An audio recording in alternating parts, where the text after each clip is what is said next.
Seja bem-vindo ao nosso terceiro episódio do Shalomcast. Vamos compartilhar hoje sobre casamento saudável, vai ser algo incrível. Estamos aqui com um time precioso, Evandro. Obrigado pelo convite. Convite porque eu já sou de casa, né? Então não precisa me convidar, na verdade. Qualquer coisa eu venho sem convite mesmo. É o pastor André que a gente falou, não, ele quis estar aqui. Vão ter que me engolir de novo. E o nosso querido Jansen, o teólogo. E aí, pessoal, tamo junto, vamos falar sobre casamento saudável, né? Isso é aí. um tema muito importante, não só pelo que a gente está vivendo hoje, né? Pela situação de o casal estar mais próximo, mas também, enfim, desde a criação. Como dizem em Gênesis 2:23, e disse o homem, esta afinal é osso dos meus ossos e carne da minha carne, chamar-se-á varoa, porquanto do varão foi tomada. Por isso, deixa o homem, pai e mãe, e se une à sua mulher, tornando-se os dois uma só carne. É interessante a gente perceber isso, né? Que o casamento foi gerado por Deus e existem princípios importantíssimos que a gente pode extrair da palavra de Deus sobre casamento. E sobre esses princípios, a primeira pergunta que vem aqui é justamente o que é que vocês acham que é importante para estabelecer um relacionamento saudável dentro do casamento.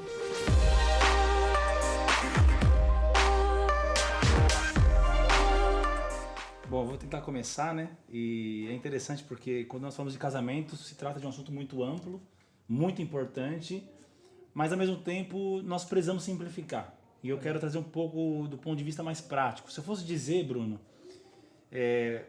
de maneira geral, eu diria que teria um tripé de amor, de perdão e fé. Aprendi isso com o pastor Dênio também, né, nas palavras de casamento, mas reduzindo ou trazendo para um ponto de vista mais prático, a gente tem aprendido que o casamento ele pode se acabar com atitudes simples que não são praticadas e pode se levantar, pode ser restaurado com atitudes simples também, que quando praticadas levanta a relação e mudam a relação. E uma das coisas que eu acho que geram um casamento saudável é um diálogo saudável, uma comunicação afinada e alinhada. Por mais simples que pareça, não é o segredo ou aquela pergunta de 1 milhão, aquela resposta de 1 milhão, é algo que muitas pessoas tropeçam, porque infelizmente nós não aprendemos a nossa formação educacional e às vezes dentro da própria casa a tratar os problemas.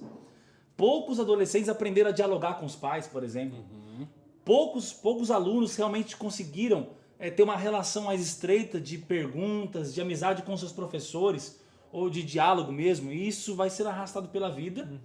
E as pessoas entram dentro do casamento e acham que vai ser fácil, mas quando se depara com problemas que eles mesmos apresentam e a esposa também, ou vice-versa, não consegue trabalhar esse assunto em conversa.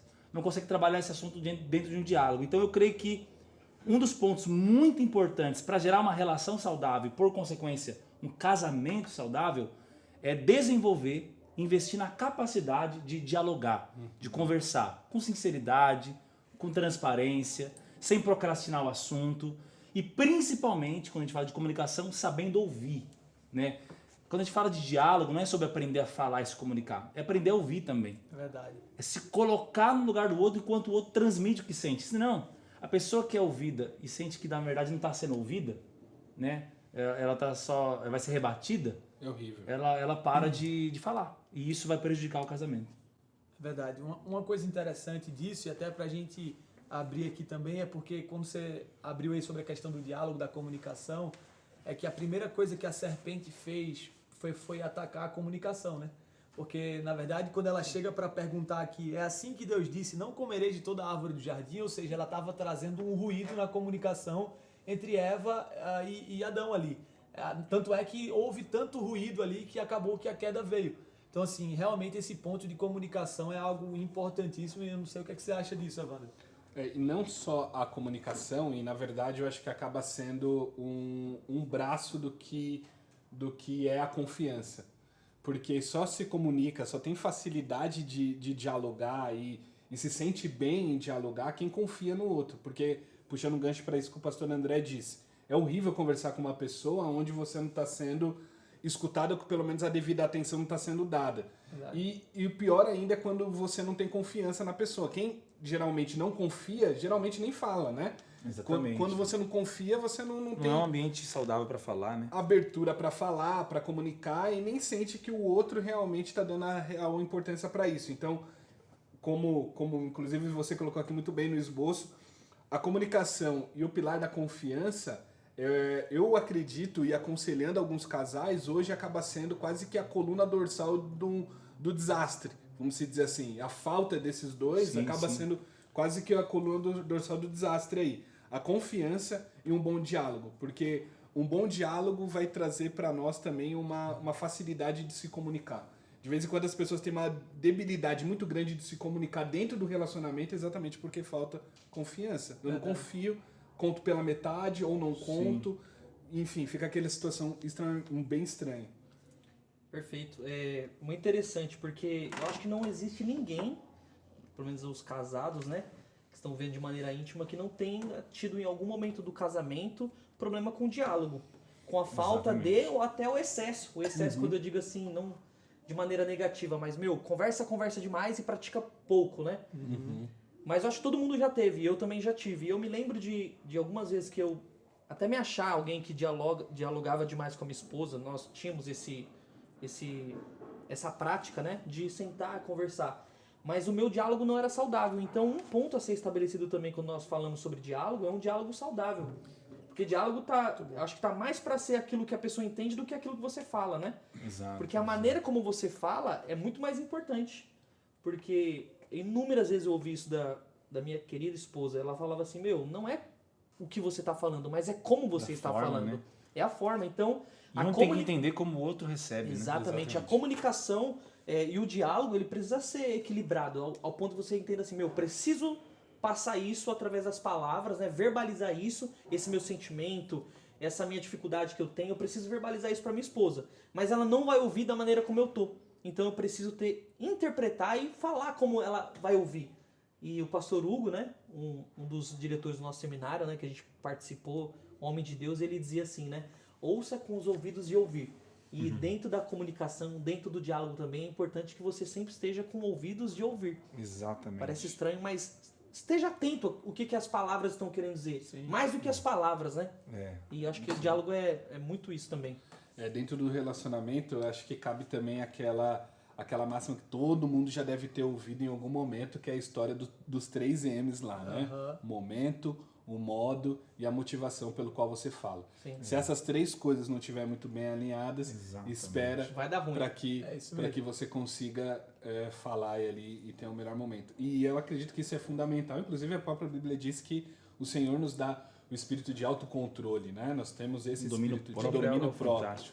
Então, para pensar ali no momento que você for dialogar e pensa se essas 3 coisas estão realmente alinhadas. Se tiver faltando uma, espera o momento certo para fazer. É literalmente um tripé, né? Porque se falta uma, não consegue suportar. Não sustenta. Você pode estar certo nas outras 2, mas se faltar uma, já não vai conseguir. Momento, modo e motivação. Porque você pode, por exemplo, estar no momento certo, você pode ter a motivação certa, mas fazer da maneira errada. Exatamente, já está errado. Tem que alinhar essas 3. Aí você tá com a motivação certa, eu quero acertar, eu quero fazer aquela coisa, quem nunca, né? Chegou em casa com algum presente, talvez ali, e a sua esposa estava estressada. Esses dias atrás aconteceu um fato muito engraçado, né? Porque pode ser no momento errado também. Né? No momento, aconteceu isso comigo esses dias. Eu fui trazer um presente pra Rai, mas estava num momento de estresse e a expectativa que eu tinha criado da reação dela do presente foi completamente diferente. Entendeu? Então, na minha cabeça, eu falei, fiz errado. E realmente fiz. Por quê? Porque era o que ela queria. Exato. Eu estava com a motivação correta, fiz do modo como ela queria, mas no momento errado. Então é importantíssimo esses 3 M's. É interessante porque comunicação, né, acho que até para superar um desses pontos, para a gente poder ampliar, né, você falou sobre confiança, eu também vejo isso. Está muito atrelado. E uma das questões da comunicação também, uma das máximas para mim que eu tenho aprendido, que está inclusive atrelada à confiança, é a capacidade do momento especificamente. Por quê? Uma vez eu vi o seguinte, um feedback dado tardio, ele mais prejudica do que ajuda. Então, por exemplo, é horrível quando você solta uma frustração, um problema, só porque está numa briga, mas é algo de 4 meses atrás. Sim. Isso aí já era terceira guerra mundial. De neve. Terceira guerra mundial. Então, a comunicação não é aí que entra o momento. Então, assim, não adianta, para que um casamento seja saudável e você conquiste esse terreno você progrida nesse terreno de confiança, você precisa aprender.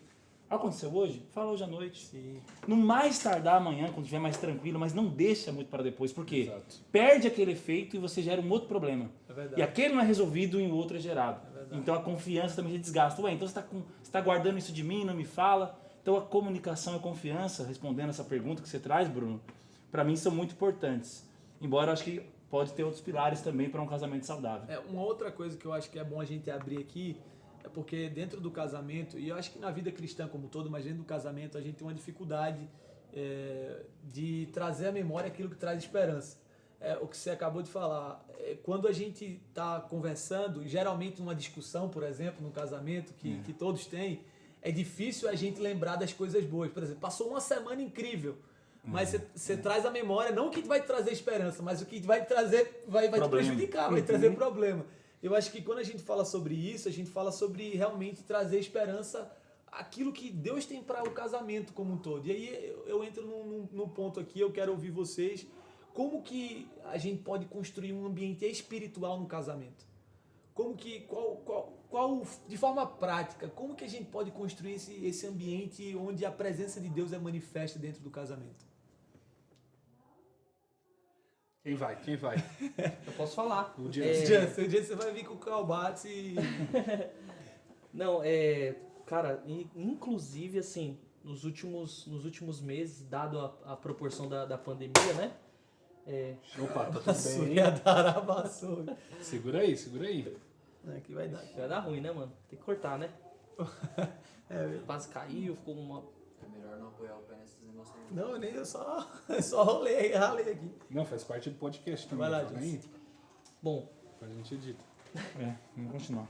Bom, sobre essa questão de cultivar um ambiente espiritual no casamento, eu penso o quanto é importante. Quando eu falo de ambiente espiritual, é um ambiente literalmente religioso. Aí agora os religiosos vão ficar com ojeriza agora nos ouvidos, né? Mas quando eu digo de um ambiente religioso, não é um ambiente traçado de legalismo, de usos e costumes, mas é de instituir, de saber lá que no momento da sua casa tem momento de oração, culto doméstico. E práticas espirituais. Práticas espirituais, litúrgicas, religiosas. Isso de maneira benigna, tá? Por favor, quem está ouvindo entenda que isso é bênção de Deus, a tradição boa para o casamento. E por que é importante cultivar um ambiente espiritual? E, obviamente, quando a gente está falando sobre isso, eu estou entendendo que quem está nos ouvindo seja um cristão, e se você não for um cristão, eu penso que você esteja falando, eu queria isso, então esse é um convite para você desfrutar, né? Jesus, ele tem poder de transformar seu casamento, não importa onde você está. E quem já é cristão vai entender, vai falar, é verdade. Porque o casamento é uma instituição divina, então ela é anterior ao Estado. O Estado apenas reconheceu o casamento. Então, não tem artimanhas ou ferramentas que são humanas. Quando eu falo isso, até pode ter. Por isso que existem vários coachings, terapeutas de casamento que usam ferramentas que não são bíblicas, mas são boas. Por exemplo, o diálogo. Não é um assunto religioso. É um conselho prático, né? Converse. Você vai ter que conversar no trabalho, você vai ter que conversar com seus funcionários, na rua, enfim. E para dentro da casa também.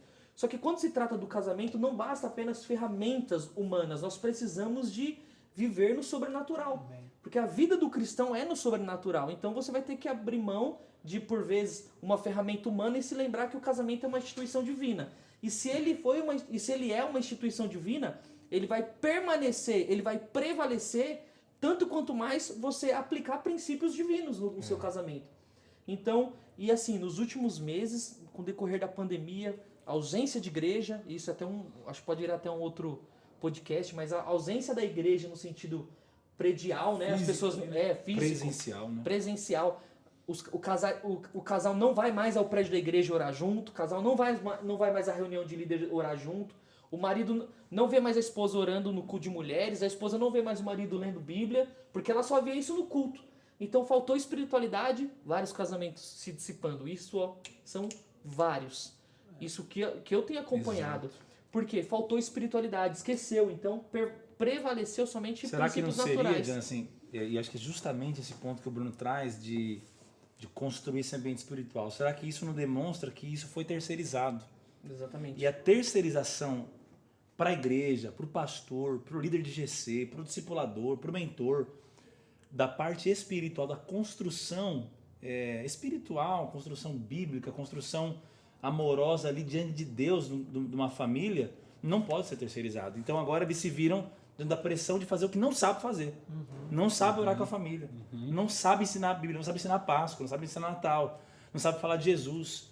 E aí uma coisa é trazer para a igreja onde tem um monte de criança, onde tem um monte de mulher. Outra coisa é o sacerdote agora dentro de uma casa e ele precisa dar sequência, responder a essa demanda, né? Sim. E digo mais, o ambiente espiritual, ele é o lugar onde nós temos refúgio, né? Depois que você passa o seu dia inteiro na rua, trabalhando, estudando, enfim, com as preocupações normais do dia a dia, nada melhor do que você chegar na sua casa, onde é o seu lugar de deleite, o seu lugar de descanso, o seu lugar que era para ter paz, né? Em teoria. Supostamente era para ter paz, que a paz também é consequência de um bom diálogo. E você chega na sua casa, é um pé de guerra. E eu vejo, inclusive, infelizmente, eu fico passando, né? A gente tá passando na rua, não nesse momento de pandemia, mas você vê vários caras, por exemplo, num bar. Você vê vários caras, por exemplo, num lugar. E são caras que têm família. Aí eu fico me perguntando, cara, o cara prefere estar ali do que estar dentro da sua casa, tem alguma coisa muito estranha. O cara encontra a paz dentro do bar, com seus amigos ali, sei lá, fazendo o quê, jogando dominó, outro truque, sei lá, fazendo o quê, do que dentro da sua casa. Ou seja, dentro da sua casa já virou um inferno.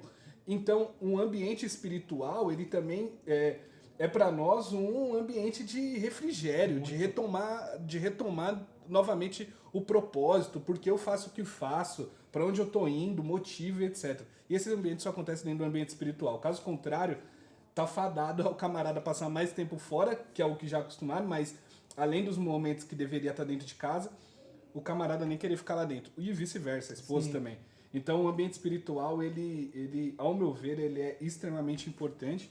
Caso contrário, é um problemão. E você que é um cara extremamente prático e objetivo, Evandro, nesse aspecto, de forma prática, como que a gente pode construir isso junto com o cônjuge ali? Cara, eu acho que primeiro vencendo a barreira da timidez. Eu conversei com vários casais já que não tem essa prática porque... Não tem ambiente, não tem o cara ambiente, não consegue, o cara fazer. Vergonha, o cara consegue, às vezes, ali. Exatamente, o cara consegue chamar a esposa pra Orar. orar. Porque não sei que bloqueio mental que existe na cabeça Acho que dele. foi uma ausência de referenciais, não cresceu vendo isso. Pois eu acho que talvez não seja sabe isso. o que é importante. Não É um sabe ponto. como O fazer. automático dele não é esse. Ele não vê o pastor fazendo isso. E ele tem até O vontade pastor de fazer. prega no domingo, mas ele não vê o pastor. Se você fazendo. pergunta pra ele, ele Ponto fala, eu importante. sei o que é o certo. É exatamente isso é o certo. E ele mas sabe é- qual é a solução, ele sabe que isso é a solução do casamento dele. Não sabe fazer. E o cara não sabe como fazer. Então, eu acredito que uma das coisas é essa. Uma segunda coisa que eu apontaria era a percepção de propósito. O cara perdeu o propósito pelo qual ele está casado. Então, automaticamente, ele não precisa de referência para o que ele faz. Colocaria esse segundo ponto. E um terceiro ponto, eu acho que ele esqueceu da como é bom aproveitar e desfrutar da beleza da oração, cara. Muito bom. Junto com o cônjuge ali, Um né? dia eu tava chegando aqui no prédio e eu encontrei a pastora Solange e ela, com a gente conversando, tal, daquele jeitão dela, bem mãe, bem acolhedora, e ela chegou e perguntou pra mim se eu estava orando com a Aline, porque ela falou pra mim assim, o seguinte, eu nunca esqueço. Ela falou, nada mais junta uma pessoa do que a oração. Verdade. É incrível, né? E aí, aqui eu tomei aquilo pra mim, eu falei, cara, preciso orar mais com a Aline, porque nada vai nos juntar mais do que a oração. Que é o uma Espírito sendo conectado. Fortalece o casamento, fortalece toda essa construção desse ambiente, né? Eu nem me arriscaria muito, eu acho que foi muito bom esses pontos práticos que você enumerou aí, Evandro. Eu só enfatizo mesmo, acho que a gente precisa decidir romper com essas coisas, porque Verdade. o preço de vencer a vergonha é alto, mas o preço de construir uma família sem oração é muito maior. É muito maior. Sim. O custo de uma família não construída, né, sob a égide, sobre a estrutura, sobre o suporte de um sacerdote que recorre a Deus em tempos bons e ruins para desfrutar, para batalhar, e uma família que não aprendeu a ver orações respondidas, o que será da próxima geração? E eu quero dizer, os homens têm que tomar essa iniciativa. Sim. Mas se o homem não toma aí na casa de quem está ouvindo, que essa mulher virtuosa aí dê um jeito, com sabedoria, sem intimidar o homem, de construir esse ambiente sem intimidá-lo. Sem dizer, ó, você não está fazendo, eu estou fazendo. Coloca ali, deixa construir. Convite, né? Deixa o marido Deixa transformar tão sacerdote. atrativo ao ponto de o cara não conseguir... E tá difícil. Permita que outro casal te inspire nisso.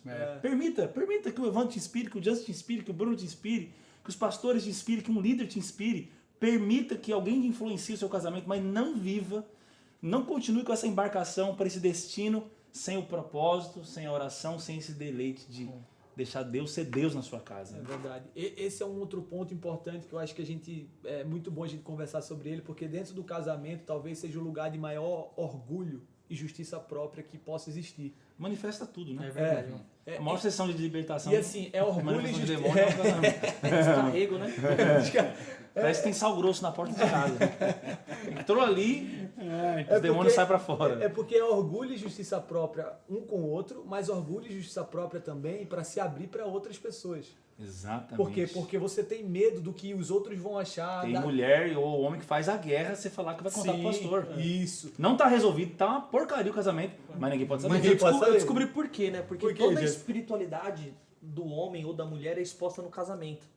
Então, assim, Espiritualidade, você Aquela fala. é a realidade. aquela é a a realidade. O resto é farsa. Exatamente. Isso mesmo. Não é nem que é, assim, é farsa, mas assim, é que tudo que ele é em essência, Vai sem ali. força nenhuma, vai manifestar ali. Isso. Então, A porta quando é fechada. exposto, aquilo ali Fere exatamente, Fere o conselheiro, Mas alguém até que a pessoa ouviu, não conseguiu lidar com aquela verdade ainda. não conseguiu. Então, Verdades assim, difíceis de lidar. todo exercício de piedade é dado no casamento, mano. O tanto que você é rancoroso, falta de perdão, tanto que você é malicioso, infantil, tudo é exposto. Egoísta. Você vê o cara lá, Orgulhoso, brutão. É um peniel, O cara um peniel. parece o cara parece peniel. um mecânico, sujo, trabalha bruto, velho. Mas chega no casamento lá, o cara fica chorando com a esposa.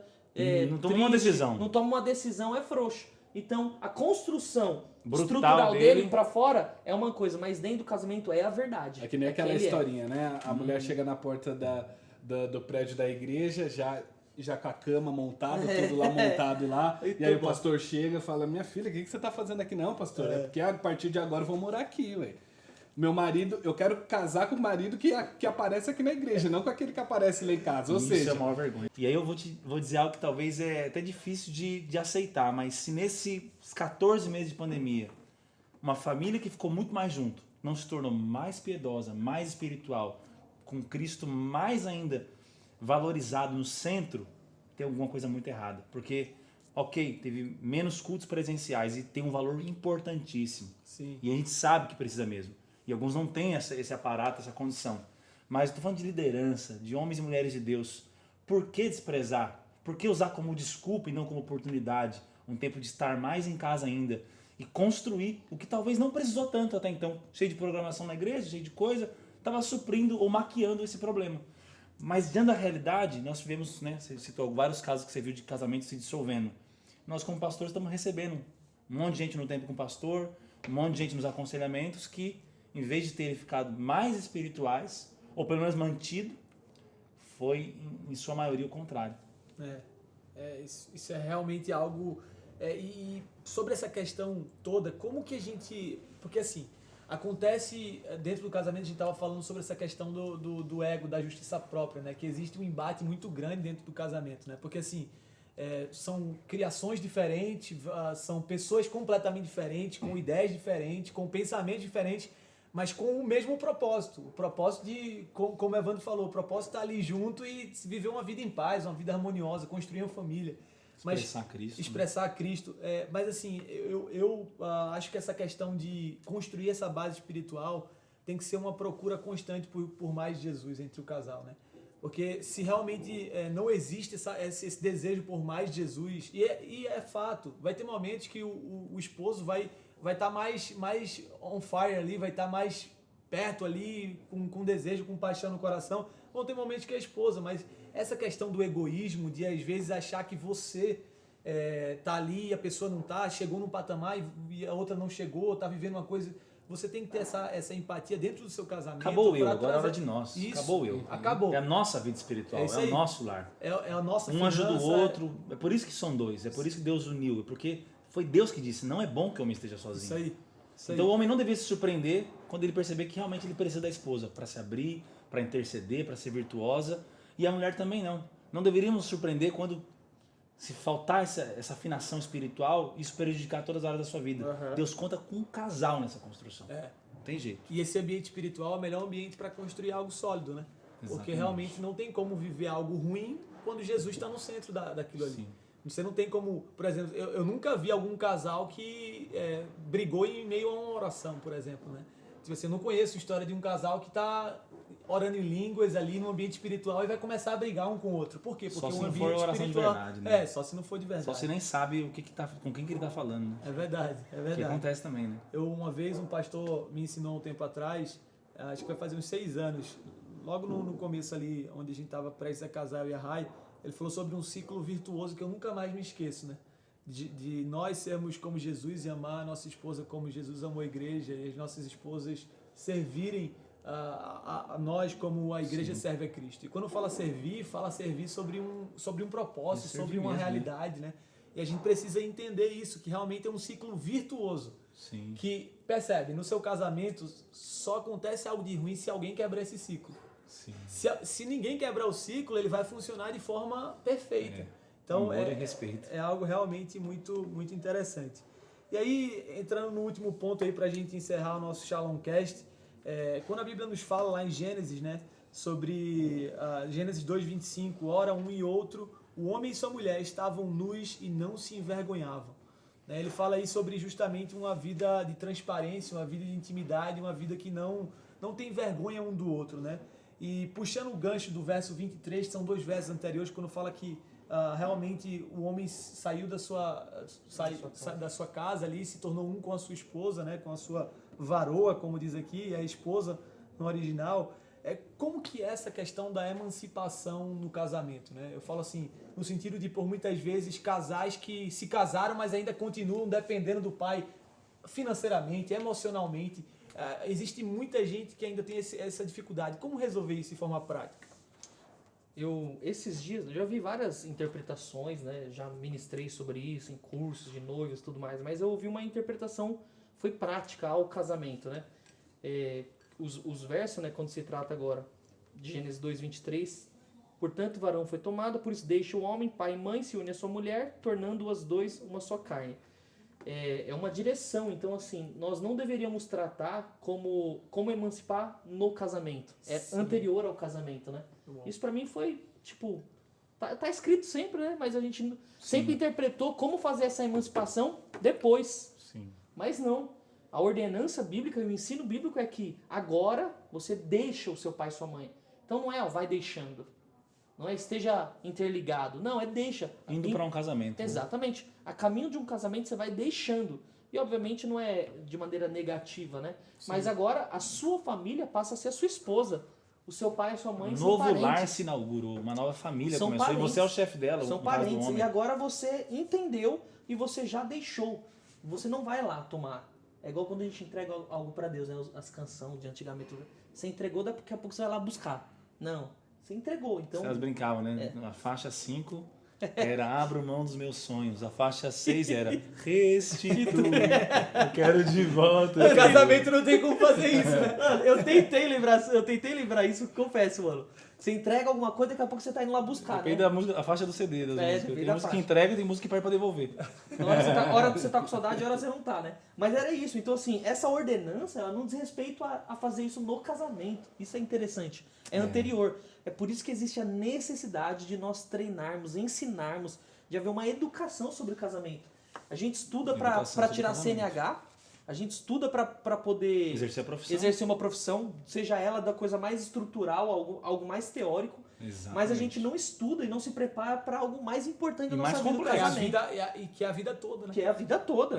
É uma construção que exige um fundamento muito estável. Sim. E uma das vigas, né, ou das sapatas desse fundamento. Mas o que? Sapata. O que ele olhou aqui? Eu acredito que é uma das, né? É essa emancipação que você trata aqui, porque é extremamente bíblica e as pessoas têm dificuldade de entender os tempos, né? Existe um desejo, parece, quando a pessoa pensa no casamento, que ainda é de viver uma pseudo-liberdade de solteiro ali. Uhum. Ele tá pensando mais no filminho que vai assistir junto, ele tá pensando mais não precisar prestar contas pro pai e pra mãe do horário que chega. Ele tá vendo o casamento como uma fuga da casa, dos limites que a família impôs ou da ausência de espaço que tinha. Então ele enxerga só como uma fuga, só como mais egoísmo ainda. Ele enxerga o casamento como, sei lá, uma colônia de férias. que ele vai viver a dois com a paixão da vida dele, ou da vida dela. E esse entendimento, ele vai desconsiderar o que mais vai tomar o tempo do casamento, que não são os momentos de desfrute, que existem, são preciosos, mas que são as responsabilidades. Então ele se depara com a falta de recurso, porque agora ele está pagando as contas. Ele tem que ser emancipado, não é o pai e a mãe que vai pagar a conta. Mesmo que o pai e a mãe tenham. Vocês agora são a construção. Porque se todo mês o pai e a mãe vão ter que suprir, isso nunca vai ser uma família. Isso tem limite. E aí eles perdem autoridade, autonomia. Na hora que emburrou, antigamente, bate a porta, essa geração bate a porta da casa do pai e da mãe e fica trancado no quarto. Mas agora o quarto é junto com o marido, é junto com a esposa. Quem vai dormir na sala? Isso é saudável? Ninguém, né? Espero que ninguém. Entende? Não deveria. Então, a criança fala, vou fugir de casa. Esses dias o Bernardo falou, vou para casa do vizinho, com 3 anos de idade, brincando. Brincadeira, mas é verdade. Peraí, vou sair de casa no casamento? Então você percebe que muitos comportamentos ainda eles demonstram falta de maturidade, do entendimento que encerrou um tempo e entrou esse novo tempo, não um menino e uma menina para um casamento. Deixará o homem a sua casa, ensinará a sua mulher, não o menino, não a menina. Então, ser homem, ser mulher, para inaugurar uma família com todas as responsabilidades. Foque nas responsabilidades e deixe os prazeres ser uma consequência. Eu concordo 100% com o que vocês disseram, e eu acho que esse versículo, inclusive, ele dita exatamente o que é o casamento, a base do casamento, né? Quando fala, por isso deixa o homem, o pai e a mãe, que aponta aqui diretamente, cara, aponta para uma independência e para uma autonomia. E aí só peço licença até para fazer um parêntese, porque antes de você se casar, se você não se acha independente e se você não se acha autônomo, não case. Porque, caso contrário, o camarada que casa com uma mulher ainda dependendo dos seus pais, na verdade ele só trocou a figura de dependência para sua mãe. E a mulher que casa ainda dependendo dos seus pais, ele só trocou a figura de dependência, que vai passar a ser o seu marido. Então, seja os dois independentes para se tornar interdependente. O marido se dependendo da mulher e a mulher dependendo tão somente do marido. Sim. Quantas brigas e discussões nós vemos e aconselhamentos de casais, pastorais, que tão somente há briga porque o pai do camarada entrou na discussão, a mãe geralmente muitas da moça vezes. Já era uma confusão entrou terrível. na discussão e Caso do ratinho, mano. meu Deus do céu. Então, pera lá. O cara não tem uma independência financeira. Então eu digo aí pra vocês agora olhando pra câmera aqui, ó. Se você não tem uma dependência financeira, não casa. Você vai ter um problema, você vai depender do teu pai pra pagar sua conta de luz, cara. O brinquedinho que você quer custa mais caro do que você imagina. Exatamente. E se te contaram que casamento é só sexo, depois a gente vai fazer uma média aqui, ó, quando terminar aqui, pra ver se é só isso mesmo. Entendeu? Bom, depois esse daí dá outro Esse é um outro podcast. Mas faz parte do casamento também. Então eu acredito da vida, né? Vamos falar um dia só sobre sexo. Só sobre sexo. É uma boa pauta a se falar, né? Então, independência financeira, independência total, pra você se tornar interdependente somente da sua mulher. Emocional. E isso Exatamente. não é uma ilusão. Tem gente que tá falando, é difícil demais. É porque a nossa geração talvez está ou mimada, sem ou referencial, mal acostumada demais. Geração, Isso é o mínimo. Isso não é a garantia de sucesso. É o ponto de partida para tentar ter sucesso no casamento. É por isso que aqui, como eu disse, nessa interpretação que eu achei muito prática, essa discussão ela é anterior ao casamento. Você pode ter muitas crises. Você, menino, menina, você pode discutir isso com seus pais e crescer até você ser independente. Concordo plenamente com o que o Evandro falou. Mas depois não. Exatamente. Aí você fala, Jansen, mas eu tô nesse caso. Então você sim, mas você sabe que você tá sofrendo. Porque agora você vai ter que se desligar, vai ter que desligar as contas. A mesada vai ter que parar de correr. A mesada emocional, a mesada financeira, a mesada da independência. E você vai ter que agora se tornar um só. É interessante, esse princípio está enfatizando. Veio uma imagem agora. O casamento não é como aquele momento que os pais levam o filho até a faculdade, ou aquela viagem, ou ao aeroporto com a mochilinha. Vai para essa aventura. Isso não é um emancipado indo. Não, é um dependente indo para explorar uma coisa diferente. Exatamente. Mas quem está pagando a viagem? Os Papai. pais. Quem comprou a mochila? A mamãe. Quem pôs o lanchinho? A mamãe. A vovó. O casamento não é mais um passeio. Não é. O casamento, então, não é o pai levando ele até o altar, dizendo, a partir de agora, exatamente, é um homem que decidiu ter uma família, que agradeceu aos seus pais, honrou seus pais, tornou-se um homem, uma mulher tornou-se mulher. Cortou o cordão umbilical. E agora essa bate no peito e fala, agora é minha vez. responsabilidade, Eu né? vou honrar meus pais, eles vão ter acesso a mim. Eu vou ajudá-los se preciso. Eles vão me ajudar se eu precisar. Não isso tem aí. problema, não Eu somos vou contra usar a isso. semente que eles lançaram na nossa vida. Exatamente. Não vou abandonar, não vou desonrar, mas eu vou emancipar, de modo que eles são uma bênção, são referenciais, mas eu tenho condições de tocar essa casa, essa família, espiritualmente, financeiramente e emocionalmente. E, gente, e isso também honra os nossos pais, né? Sim, A gente exatamente, nunca pensa exatamente. sobre isso, mas assim... Pai não quer ter dor de cabeça a vida exatamente. toda. A emancipação, quando o seu pai... Isso dói, os pais vão dizer assim, não dói, eu sou pai, né? Enfim, a gente entende. Pode doer a distância, né? Tomara que isso demore muitos anos, né? Vai O dia demorar. que o safado ir lá em casa buscar a Manuela. Vai ser um sacerdote, em nome de Deus. Amém. Amém. Não vai ser. Safado Não vai ser. agora, é um safado, porque tá nascendo ainda, né? Daqui uns 2 anos. Mas assim, Fala mal do meu filho, não. Brincadeira. Bernardo.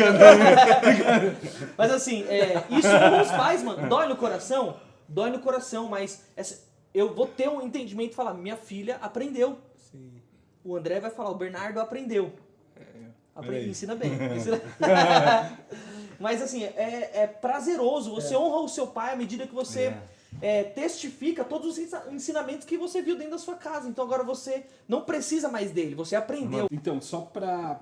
A gente já tá caminhando pro final do podcast, que pena, né? Um assunto que dá pra gente ficar aí, sei lá quanto tempo falando sobre isso. Mas ainda se tratando aqui, o homem deixar o pai e a mãe, e depois falando de une-se a sua mulher. E, cara, isso pra mim veio como uma revelação tão grande, uma vez que eu estava estudando e lendo sobre casamento, sobre o fato de você assumir uma pessoa integralmente. E era exatamente isso que o John Piper estava falando, que fala no seu livro sobre assumir tanto o passado como o presente como o futuro dessa pessoa. Uma vez que você se casa com ela, você se torna um com ela. Então, o sonho dela passa a ser o seu sonho, o que ela pensa de futuro passa a ser o seu futuro também, aquilo que vocês têm... Coisa tem que se conectar, né? Exatamente, Juntar, você se tornar um com ela em tudo. Eu já aconselhei, como eu disse aqui, vários casais, e aqui a galera tem muito mais background do que eu, mas uma das coisas que eu vejo dentro do casamento, que é triste ver, é dentro do casamento 2 pessoas caminhando para lados opostos. E 2 pessoas que são casadas ali, pelo menos perante a sociedade, mas que têm pensamentos totalmente distintos, caminhando cada um para um lado.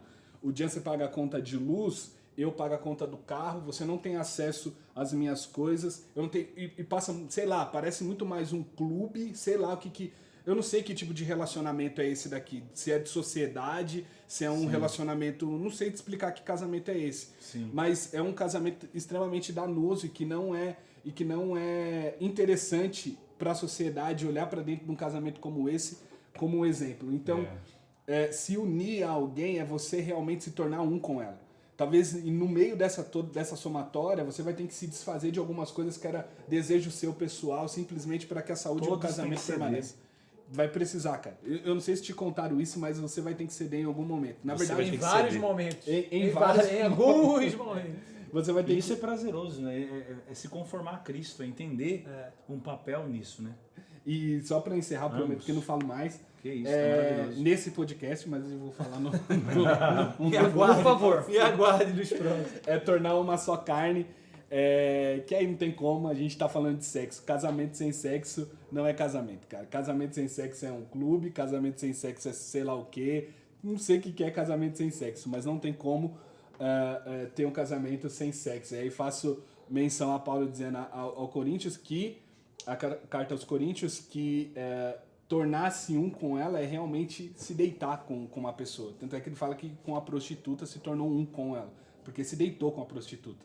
Ou seja, se tornar tem uma implicação espiritual, Exatamente. prática, física, emocional. Você pode se deitar Não fora pode do ser casamento, desconsiderado. mas não é casamento. Sim, Não exatamente. pode. Mas o que você se torna um é exatamente no momento do ato, do sexo mesmo. Então, faça sexo com a sua esposa, faça sexo com o seu marido, porque... Eu acho que a sexualidade, sexo, pode ser um assunto para a gente destrinchar, porque isso está muito latente também na mente do solteiro, e como ele lidar com a vida sexual que já existe, mesmo que não numa prática, né? Mas existe os hormônios ali, o assunto, infelizmente, nossa geração... É um tabu, né? Quase que todos foram expostos à pornografia. Isso, inclusive, traz problemas para dentro do casamento. Então acho que é um assunto muito amplo, mas como você disse, faz parte comum dos pilares para um casamento ser destruído ou um casamento ser saudável. Exatamente. E realmente, por muitas vezes, é um tabu falar sobre isso dentro da igreja. Eu acho que é um podcast importante a gente falar. Falando nisso, a gente vai encerrar o nosso Shalomcast de hoje, Casamento Saudável. Com certeza vai ter a parte 2 desse aí, não sei quando, mas vai chegar Casamento Saudável, tem muito parte que falar. 2. Tem muita gente para falar também aqui em vez da gente. Isso, chamar algumas gente pessoas mais para estar experiente aqui. ainda. Vai ser um tempo muito precioso também. Então, muito obrigado. Nós acreditamos realmente que família saudável, casamento saudável traz o avivamento sustentável. Acreditamos que o Senhor realmente tem preparado e levantado pessoas que acreditam no casamento como base, como princípio de viver e construir uma sociedade saudável, né? É isso. Então, a gente crê nisso e espero que o seu casamento tenha sido muito edificado. Amém. Deus abençoe. Amém. Tamo Shalom. junto.